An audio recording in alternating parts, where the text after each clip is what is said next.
मुख्यमंत्री एकनाथ शिंदे यांच्यासोबत झालेल्या सकारात्मक चर्चेनंतर मार्डच्या डॉक्टरांचा संप अखेर मागे घेण्यात आलाय। वर्षा बंगल्यावर मुख्यमंत्री एकनाथ शिंदे आणि मार्डच्या डॉक्टरांच्या शिष्टमंडळासोबत बैठक झाली। मार्ड डॉक्टरांच्या विविध मागण्या या मान्य करण्यात आल्या।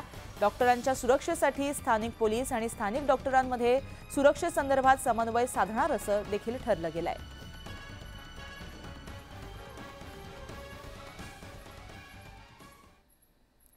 या सविस्तर बातम्यांनंतर पुन्हा पाहूयात काही झटपट बातम्या।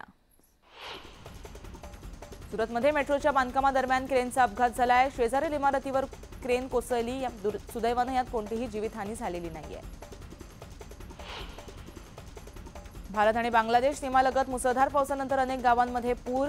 आतापर्यंत 15 जणांचा मृत्यू तर शेकडो जण अडकले। युद्धपातळीवर रेस्क्यू ऑपरेशन सुरू। पाकिस्तानच्या पंजाब, खैबर पख्तूनख्वा आणि सिंध प्रांतामध्ये अवकाळी पावसाचा तडाखा। गेल्या 6 महिन्यांमध्ये 209 जणांचा बुडून मृत्यू।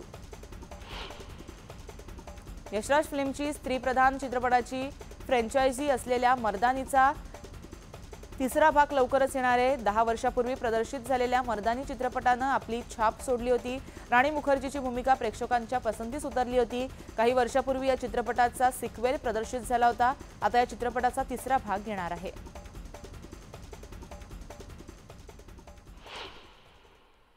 तर या सर्व सविस्तर आणि वेगवान बातम्यांसह बुलेटिनमध्ये वेळ झाली इथेच थांबण्याची। मात्र बातम्यांचा ओघ असाच सुरू राहणार आहे। तुम्ही कुठेही जाऊ नका, पाहत रहा न्यूज 18 लोकमत।